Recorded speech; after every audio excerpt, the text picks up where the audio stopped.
একটি water treatment প্ল্যান্টের জন্য বছরের পর বছর ধরে কষ্ট করছেন মেহেরপুর পৌরসভার বাসিন্দারা। টিউবওয়েল থেকে যে পানি উত্তোলন করা হয় দুর্গন্ধ এবং আয়রনের কারণে তা পান করা অসম্ভব। এই ভোগান্তি দূর করতে 10 বছর আগে শুরু হয় পানি শোধনাগার তৈরির কাজ। খরচ হয়েছে প্রায় 10 কোটি টাকা, কিন্তু এখনও পৌরবাসীর ভাগ্যে জোটেনি বিশুদ্ধ পানি। পানির অপর নাম জীবন, অথচ সেই পানির জন্যই হাহাকার সংগ্রাম। আয়রন আর দুর্গন্ধযুক্ত পানি পানের উপযোগী করতেই দিনের বেশিরভাগ সময় যায় মেহেরপুর পৌরবাসীর। পানিতে ভাই যে পরিমাণ ময়লা আসে, দুর্গন্ধ হয়, পানিতে পাউডার দেয়, এই দুর্গন্ধগুলা ভাই এই পানি কলের পানির চেয়ে তো অবস্থা খারাপ। এই পানিগুলো খাওয়া যায় না। পানিতে সমস্যা, কাপড় চোপড় হলুদ হয়ে যায়, পানি আয়রন গ্যাসা, পানি আমরা খাইতে পারিনি, আইসটি গ্যাস করে। আমাদের এই পানিটা দুর্বল, আমাদের এই পানিটা চালু করার জন্য আমাদের আশেপাশের লোক সবাই খায়, কিন্তু পানিটা সেরকম আসে না।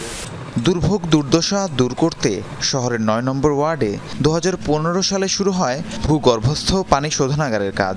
প্রায় 10 কোটি টাকা খরচ করে বানানো হয় ওয়াটার ট্রিটমেন্ট প্ল্যান্ট। কাজ শেষ হয় 2022 সালে। টানা 2 বছর পরীক্ষা শেষে গেল বছর নভেম্বরে পৌরসভার কাছে তা হস্তান্তর করা হয়।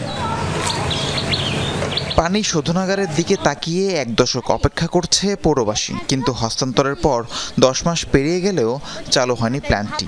অকেজো পড়ে থেকে নষ্ট হচ্ছে যন্ত্রাংশ। জনস্বাস্থ্য প্রকৌশল অধিদপ্তর কর্তৃপক্ষ বলছে শোধনাগারটি চালু করতে শতভাগ প্রস্তুত। মূল ট্রিটমেন্ট প্ল্যান্টটা চালু অবস্থায় আমরা তাদেরকে হস্তান্তর করেছি। বিভিন্ন সময় এর আগেও তাদেরকে আমরা ট্রায়াল রান করে এটা দেখিয়েছি। তো তারা এখন হয়তো সেটা রক্ষণাবেক্ষণ পরিচালনা করছে এবং এটা ভালোভাবে চালু করছে বা চেষ্টা চালাচ্ছে। কিন্তু উল্টো কথা পৌরসভা কর্তৃপক্ষের। তাদের দাবি, যান্ত্রিক ত্রুটির কারণে এখনই চালু করা যাচ্ছে না প্ল্যান্ট। সেই সাথে যুক্ত হয়েছে শোধনাগার পরিচালনায় দক্ষ কর্মীর অভাব।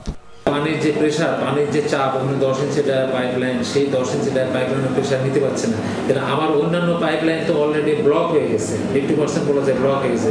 যখনই আমরা প্রেশার দিচ্ছি তখন বিভিন্ন জায়গায় লিক হচ্ছে, পানি মিসইউজ হচ্ছে, পানি সাপ্লাই দিতে পারছে না। মেহেরপুর পৌরসভায় প্রায় 1 লাখ মানুষের বসবাস। রাহিম সারোয়ার, যমুনা নিউজ।